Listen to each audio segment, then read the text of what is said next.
خانم پنچایت لگا کے بیٹھی ہوتی ہے، ساری عورتیں اپنا اپنا مسئلہ پیش کر رہی ہوتی ہیں، جس میں سے دو عورتیں آتی ہیں، وہ دونوں ایک دوسرے کی بھابیاں ہوتی ہیں۔ وہ کہہ رہی ہوتی ہیں کہ ہمارا ایک دوسرے کا گزارا نہیں ہے، آپ ہماری بات سن کے فیصلہ سنائیں۔ ایک دم تیسری عورت بولتی ہے کہ میں ان دونوں کی ساس ہوں، یہ دونوں میری بہوئیں ہیں، ان دونوں نے لڑائی ڈالی ہوئی ہے جس کی وجہ سے میرے بیٹے ایک دوسرے کی جان کے دشمن بن گئے ہیں، خون کے پیاسے ہوئے ہوئے ہیں، آپ کوئی فیصلہ کریں تاکہ ان دونوں کے درمیان صلح ہو، کوئی آپ اچھا فیصلہ سنا دیں۔ خانم کہتی ہے ہاں بھائی بتاؤ کیا مسئلہ ہے تم دونوں کا۔ ان میں سے ایک کہتی ہے کہ دیکھیں جب میری بیٹی پیدا ہوئی تھی تو اس نے اسی وقت اپنے بیٹے کے لیے میری بیٹی مانگ لی تھی، میری بیٹی نے ساری زندگی اس کے بیٹے کو اپنا جیون ساتھی سمجھا تھا، اور اب جب وہ دونوں جوان ہو گئے ہیں تو یہ کہہ رہی ہے کہ میں نے اپنی بھانجی لے کر آنی ہے اس کے لیے، اور اس نے رشتہ دینے سے انکار کر دیا ہے۔ میری بیٹی کا کیا ہوگا، وہ تو مر جائے گی نا، ساری زندگی اس نے اسی کو ہی اپنا جیون ساتھی مانا تھا۔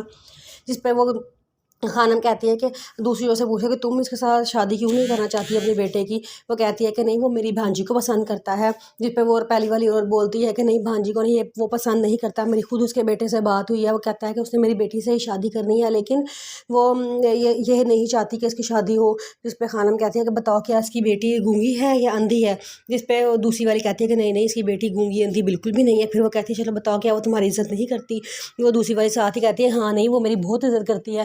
تو کہتی پھر کیا وجہ ہے جو تم سے شادی نہیں کرنا چاہتی؟ میری ایک بات سنو، ایسے کسی کی غلط بات ہے نا، کسی کی بیٹی کو آپ کسی کے نام پہ اتنے سال آپ بٹھا کے رکھو اور اب بعد میں اس کی شادی کرنے سے انکار کر دو، ایسا نہیں ہو سکتا۔ اور تم لوگ آرام سے دوسرے آپس میں شادی کرو اور آئندہ میں تم لوگوں کی کمپلین نہ سنوں۔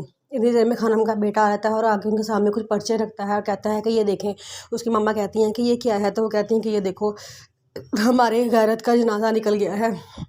جی ہمارا ساری عورتوں کہتی ہیں کہ تم لوگ جاؤ میں ذرا اندر جا رہی ہوں۔ وہ اپنے بیٹے کو اندر لے کر آتی ہیں اور کہتی ہیں کیا ہوا ہے؟ وہ کہتا ہے کہ دیکھیں مرتسم بھائی کی بیٹی جو ہے وکیل بننا چاہتی ہے اور ہمیں یہ فیصلہ منظور نہیں ہے، ہمارے گھر کو گوارا نہیں ہے کہ ہماری گھر کی بچیاں جا کے عدالتوں میں دھکے کھائیں۔